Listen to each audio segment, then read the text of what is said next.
आज की इस वीडियो में हम एग्जाम्पल को देखेंगे नॉर्मलाइजेशन की। एक प्रॉब्लम जो है उसको नॉर्मलाइजेशन के थ्रू सॉल्व करने की कोशिश करेंगे। लास्ट में वीडियोस में हमने नॉर्मलाइजेशन को स्टडी किया था, तो इस वीडियो में हम एक और एग्जाम्पल को, एक और प्रॉब्लम और इशू को जो है नॉर्मलाइजेशन के थ्रू जो है सॉल्व करते हैं। तो हमारे पास ये एक रिलेशन है। इस रिलेशन को हम अगर देखें तो ये हमारे पास अननॉर्मलाइज फॉर्म में है। अननॉर्मलाइज फॉर्म में कैसे है बेसिकली, तो यहाँ पे अगर ये रिकॉर्ड या टुपल को देखा जाए तो यहाँ पे आपके पास जो है मल्टीपल वैल्यूज़ जो है वो एक सेल के अंदर मौजूद है। सोसाइटी आईडी में देखा जाए यहाँ पे भी आपके पास मल्टीपल वैल्यूज़ है। सेम सोसाइटी के नाम वाले फील्ड के अंदर आपके पास मल्टीपल वैल्यूज़ एग्जिस्ट कर रही हैं, और सेम यहाँ पे लास्ट रिकॉर्ड के अंदर भी जो है, इसी तरह सुपरवाइज़र में भी और पोजीशन में भी। सो यहाँ पे ये जो according to normalisation first normal form there will be a atomic values in each cell. So यहाँ पे एटॉमिक वैल्यूज़ जो है वो मौजूद नहीं है, सो दैट इज़ अननॉर्मलाइज्ड है। तो हम इसको जो है इस रिलेशन को अप टू 3NF तक जो है नॉर्मलाइज करेंगे। तो फर्स्ट स्टेप में जो है हमारे पास जो है फर्स्ट नॉर्मल फॉर्म जो है इस रिलेशन को कन्वर्ट करते हैं। तो फर्स्ट नॉर्मल फॉर्म जैसे कि मैं बता चुका हूँ, the relation has multi valued attributes, the relation will be converted into first normal form by removing the repeating group, the value in each attribute should be atomic. ये तो first जो है नॉर्मल फॉर्म की जो है requirement है। According to first normal form atomic value होनी चाहिए हर सेल में।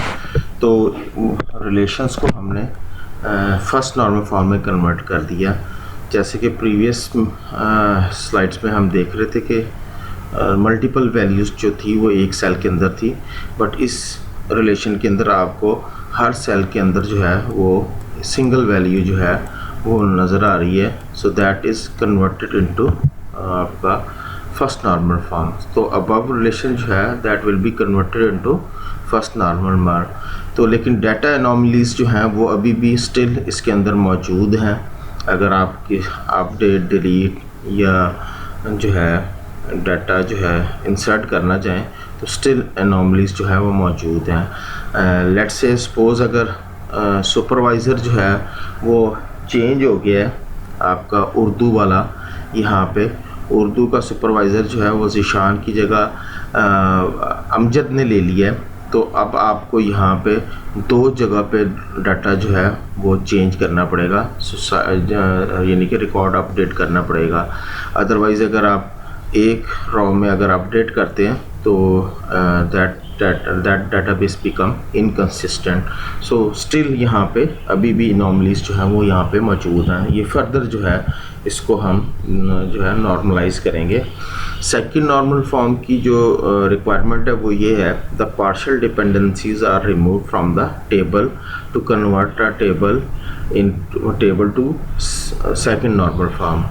तो फंक्शनल डिपेंडेंसीज क्या होती हैं बेसिकली कि एक नॉन की एट्रीब्यूट जो है वो प्राइमरी की एट्रीब्यूट के ऊपर, प्राइमरी की एट्रीब्यूट के किसी पार्ट के ऊपर, पूरे प्राइमरी की के ऊपर डिपेंड नहीं कर रहा, प्राइमरी की के किसी एक पोर्शन या एक एट्रीब्यूट के ऊपर डिपेंड कर रहा होगा, उसको हम पार्शियल डिपेंडेंसीज कहते हैं और उसको रिमूव करना होता है। तो अभी जो हमने ये रिलेशन देखा था, सो फर्स्ट ऑफ ऑल तो हमें इसमें डिपेंडेंसीज को आइडेंटिफाई करना पड़ेगा कि डिपेंडेंसीज कौन कौन सी हैं उस रिलेशन के अंदर। ये जो अभी रिलेशन हम देख रहे हैं इसमें एक पोजीशन का फील्ड है, और पोजीशन का फील्ड जो है वो स्टूडेंट आईडी और सोसाइटी आईडी दोनों में जो है वो डिपेंड कर रहा है। तो इसका मतलब कि ये फुल फंक्शनल डिपेंडेंसीज है। अगर आप स्टूडेंट का आईडी और सोसाइटी आईडी आपके पास मौजूद हो तो आपको उसकी पोजीशन का पता चल सकता है। पोजीशन यानी कि चेयरमैन है, मेंबर है या जो भी है, तो वो दोनों फील्ड्स की वैल्यूज़ के ऊपर डिपेंड कर रहा है। नेक्स्ट जो डिपेंडेंसीज है यहाँ पे सोसाइटी का नाम है। सोसाइटी का नाम जो है वो नॉन की एट्रीब्यूट है। बेसिकली की एट्रीब्यूट या प्राइम कैंडिडेट जो है वो दो एट्रीब्यूट्स हैं, सोसाइटी आईडी और स्टूडेंट आईडी है। तो सोसाइटी का नाम जो है वो सोसाइटी आईडी के ऊपर डिपेंड कर रहा है। इट्स मीन कि सोसाइटी आईडी जो है सोसाइटी नेम जो है वो पार्ट ऑफ प्राइमरी की पर डिपेंड कर रहा है। That is partial dependencies in P के। इसी तरह सुपरवाइज़र आईडी जो है वो सोसाइटी आईडी के ऊपर डिपेंड कर रहा है। अगर सोसाइटी का आईडी आपको मालूम हो तो उसका सुपरवाइज़र जो है वो आप जो है आप डिटरमिन कर सकते हैं। तो इसका मतलब है कि ये भी अ पार्ट ऑफ प्राइमरी की के ऊपर डिपेंड कर रहा है। That is also partial dependencies. यानी कि दो जैसे मैंने कहा कि प्राइमरी की जो है वो दो एट्रीब्यूट्स को कंबाइन करके जनरेट की गई है, इस टेबल के अंदर बनेगी, जिसमें स्टूडेंट आईडी और सोसाइटी आईडी जो है दैट विल कंपोजिट यानी कि कंबाइन करके एक प्राइमरी की जनरेट कर रहे हैं। और इनमें ये जो एट्रीब्यूट्स को हम डिस्कस कर रहे हैं ये उसके फुल या किसी पार्ट के ऊपर डिपेंड कर रही है। इसी तरह स्टूडेंट का नाम जो है वो स्टूडेंट आईडी के ऊपर डिपेंड कर रहा है और that is also partial dependencies. इसका मतलब है कि इस रिलेशन के अंदर पार्शियल डिपेंडेंसीज मौजूद है और उसको रिमूव करना पड़ेगा। सो हम उसी टेबल के अंदर जो है जो एट्रीब्यूट्स जिन फील्ड्स के ऊपर डिपेंड कर रहे थे उनको स्प्लिट अप हमने कर दिया रिलेशन के अंदर।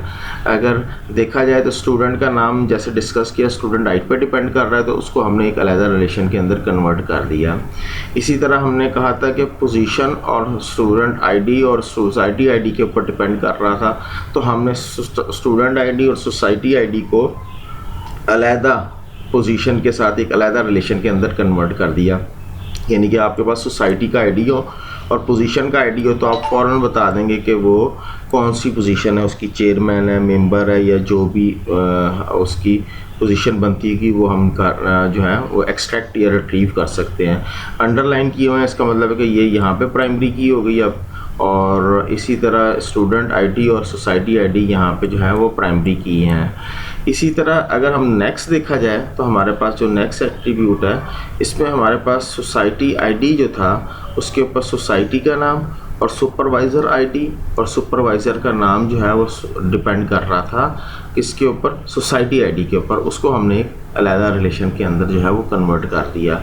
सो ये अब हमारा टेबल जो है that come into the second normal form. अब यहाँ इसमें कोई पार्शियल डिपेंडेंसीज मौजूद नहीं है। तमाम के तमाम एट्रीब्यूट्स जो हैं वो अब फुली डिपेंडेंट हैं, फुली फंक्शनल डिपेंडेंसीज जो है वो मौजूद है हर टेबल के अंदर। हाँ जी, अगर हम अब देखा जाए तो नेक्स्ट स्लाइड की तरफ अगर हम पहले मूव करें तो हम थर्ड नॉर्मल फॉर्म को अगर देखा जाए तो थर्ड नॉर्मल फॉर्म में हमने ये कहा था कि सुपरवाइज़र जो है नॉन की एट्रीब्यूट किसी नॉन की एट्रीब्यूट के ऊपर डिपेंडेंट ना हो। अगर नॉन की एट्रीब्यूट किसी दूसरे नॉन की एट्रीब्यूट के ऊपर डिपेंडेंट होगा उसको हम ट्रांजिटिव डिपेंडेंसी कहेंगे। तो ट्रांजिटिव डिपेंडेंसीज जो है अगर हम उसको रिमूव कर दें तो आपके रिलेशन या टेबल जो है वो थर्ड नॉर्मल फॉर्म के अंदर आ जाएंगे। लेकिन अगर हम इस टेबल के अंदर देखें तो यहाँ पे फर्स्ट टेबल के अंदर तो मौजूद ही नहीं है कोई ट्रांजिटिव डिपेंडेंसीज, क्योंकि स्टूडेंट नेम जो है वो डायरेक्टली स्टूडेंट आईडी पर डिपेंड कर रहा है, दैट इज़ ओके।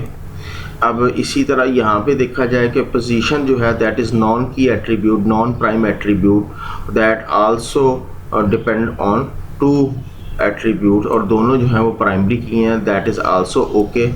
ये भी टेबल या रिलेशन ओके है। अब इस रिलेशन के अंदर हम देखते हैं कि यहाँ पे कोई ट्रांजिटिव डिपेंडेंसीज मौजूद है। हाँ जी, सोसाइटी का नाम जो है वो सोसाइटी आईडी पर डिपेंड कर रहा है, दैट इज़ ओके, ठीक है, बिल्कुल सही है। सुपरवाइज़र आईडी जो है वो सोसाइटी आईडी पर डिपेंड कर रहा है। अगर सोसाइटी का आईडी जो है आपको मालूम हो तो आप फ़ौरन उसका सुपरवाइज़र, मैं कहूँ जी कि सोसाइटी आईडी 3 है तो आप फ़ौरन बताएंगे यहाँ का सुपरवाइज़र जो है उसकी आईडी 2 है, जो यहाँ पे सुपरवाइज़र कर रहा है। लेकिन अगर आपको कहा जाए कि इसका नाम जो है, ये 2 जो सुपरवाइज़र आईडी है, इसका नाम क्या है, तो नाम जो है वो डायरेक्टली सोसाइटी आईडी के नाम, सोसाइटी की वैल्यू से नहीं निकलेगा। आपके पास सुपरवाइज़र का आईडी होगा तब आप बता सकेंगे कि इस सोसाइटी का जो सुपरवाइज़र है उसका नाम आमिर है। तो इसका मतलब है कि ये जो है, ये दोनों एट्रीब्यूट्स तो जो हैं ये डिपेंड कर रहे हैं इसके ऊपर, सोसाइटी आईडी के ऊपर, लेकिन ये जो सुपरवाइज़र है ये इसके ऊपर डिपेंड नहीं कर रहा। ये प्राइमरी की एट्रीब्यूट था और ये नॉन की एट्रीब्यूट है। यहाँ पे ट्रांजिटिव डिपेंडेंसीज मौजूद है। इसका मतलब है कि ये जो सुपरवाइज़र है that is depend on that supervisor ID, और दोनों नॉन की हैं, इसमें कोई की नहीं है, प्राइमरी की नहीं है, ना सुपरवाइज़र आईडी है और सुपरवाइज़र जो है that is also known key attribute. So supervisor ID आप अगर आपको मालूम हो तो आप फ़ौरन उसका नाम बता सकते हैं, but both are non key attribute. So यहाँ पे ट्रांजिटिव डिपेंडेंसीज मौजूद है।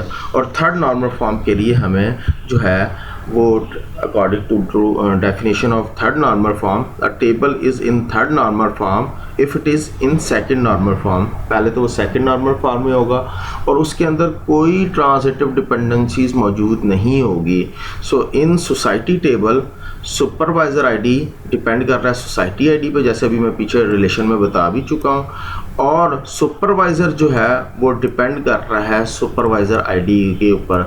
तो सुपरवाइज़र इज़ ट्रांजिटिवली डिपेंडेंसीज मौजूद है इसके अंदर, इट इज़ ट्रांजिटिव डिपेंडेंसी, यानी कि सुपरवाइज़र जो है वो ट्रांजिटिव डिपेंड कर रहा है किसके ऊपर, सोसाइटी आईडी के ऊपर।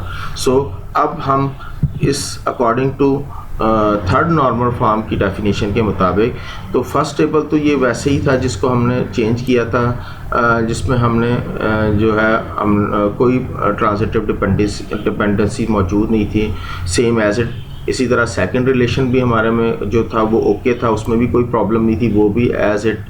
थर्ड टेबल के अंदर जो था वो प्रॉब्लम थी, जिसमें सोसाइटी का नाम और सुपरवाइज़र आईडी तो डिपेंड कर रहे थे सोसाइटी पे, वो एज इट उसी रिलेशन के अंदर मौजूद है, वो उसी में रहेंगे।